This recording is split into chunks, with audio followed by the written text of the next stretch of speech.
Great. Hari ini temanya adalah anggur baru, kantong yang baru, new wine skin. Alright, pernahkah Anda merasa doa sudah naik ya, ibadah sudah rajin, pelayanan pun aktif, tapi hidup tetap saja mentok, tidak ada perubahan? Bisa jadi masalahnya bukan pada Tuhan, tapi pada kantong lama dalam diri kita. Welcome back in this Andres Sabel channel, my quality time with Jesus.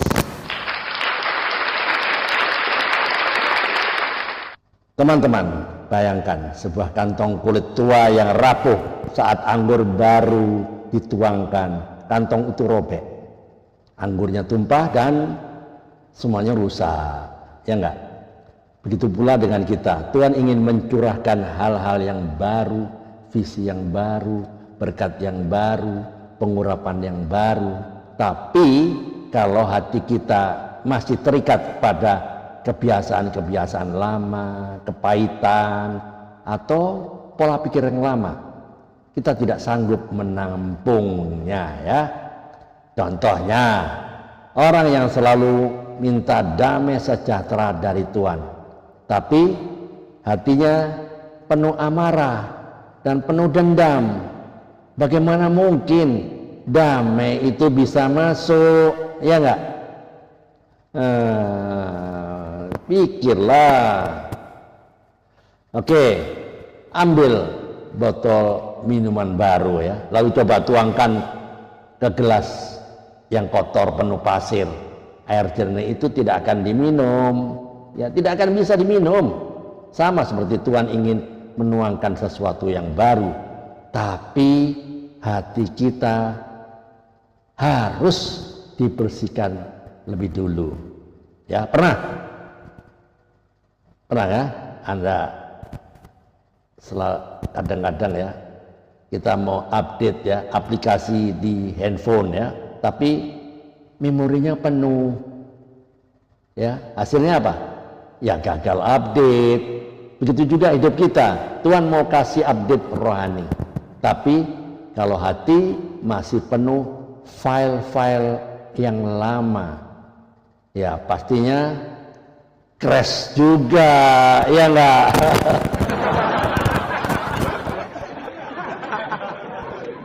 Ya bayangkan aja, kita masih pakai handphone jadul, katakanlah Nokia 3310 ya, lalu kita minta dipasangi aplikasi Instagram, bisa enggak? Tentu saja tidak ya, karena sistemnya kan tidak mendukung.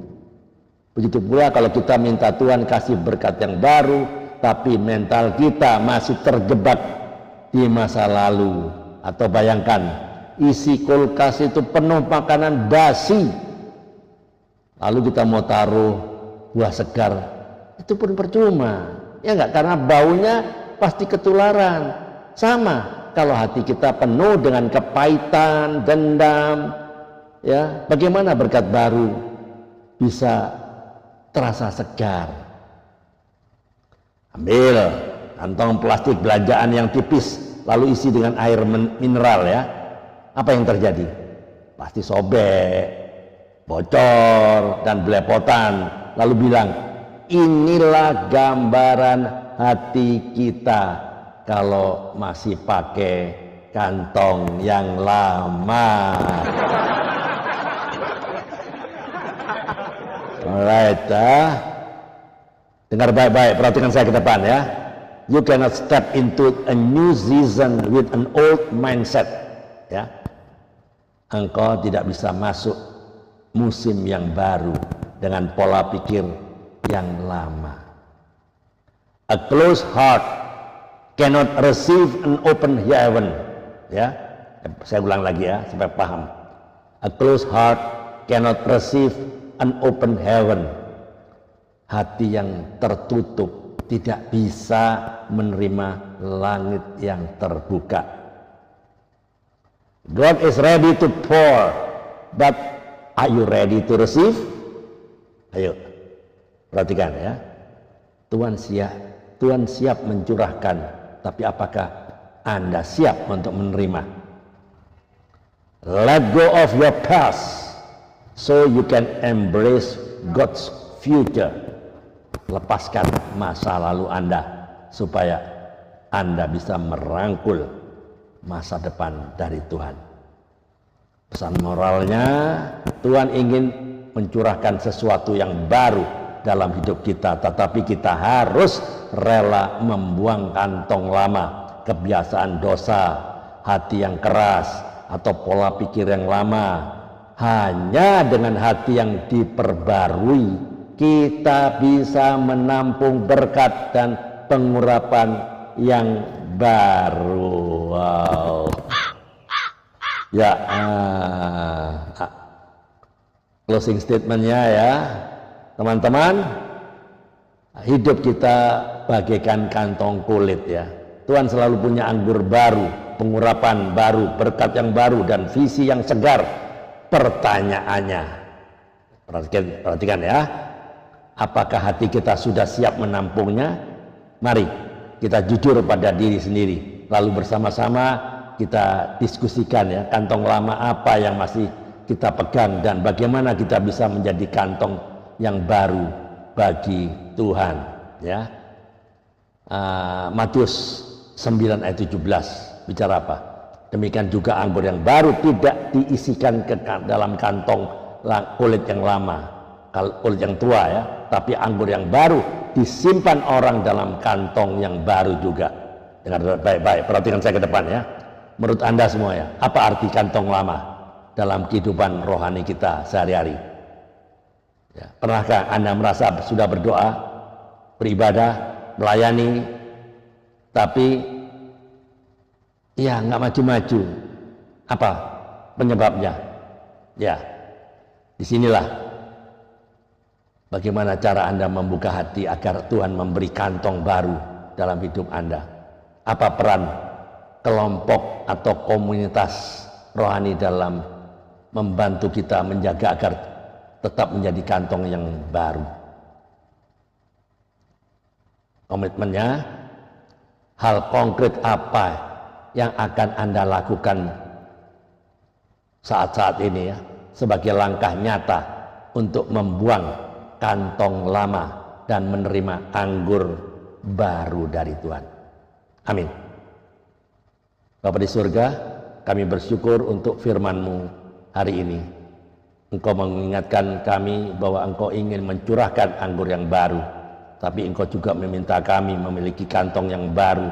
Tolong kami untuk melepaskan hati yang keras, kebiasaan lama, dan pikiran-pikiran yang tidak sesuai dengan kehendak-Mu. Jadikan kami pribadi yang diperbarui agar hidup kami layak menampung berkat dan pengurapan-Mu. Biarlah apa yang kami renungkan hari ini bukan hanya berhenti di kata-kata, tapi nyata dalam hidup kami sehari-hari. Di dalam nama Tuhan Yesus Kristus kami berdoa dan mengucap syukur. Amin.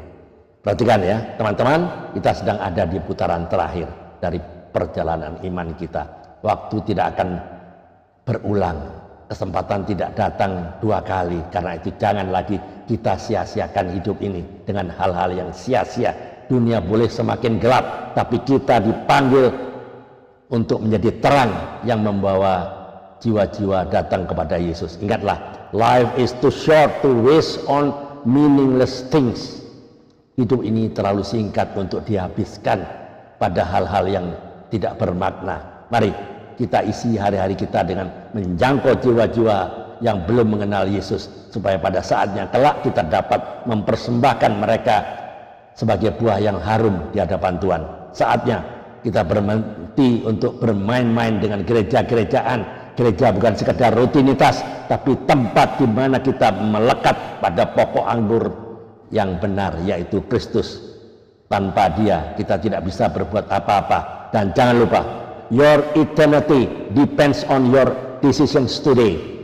Kekekalan Anda ditentukan oleh keputusan Anda hari ini. Apakah kita mau terus hidup biasa-biasa saja, dan atau kita mau sungguh-sungguh melekat pada Yesus dan hidup menghasilkan buah? Karena itu mari kita melangkah dengan tekad yang baru. Don't just exist but live with eternal purpose. Jangan hanya sekedar ada, tapi hiduplah dengan tujuan kekal. Tujuan itu adalah membawa jiwa-jiwa datang kepada Yesus, supaya nama Tuhan Yesus dipermuliakan. Kiranya Roh Kudus menolong kita semua agar kita setia sampai garis akhir, dan kita boleh berkata seperti Paulus, aku telah mengakhiri pertandingan yang baik, aku telah mencapai garis akhir, dan aku telah memelihara iman. Ayo mikir, Tuhan Yesus memberkati. Amin.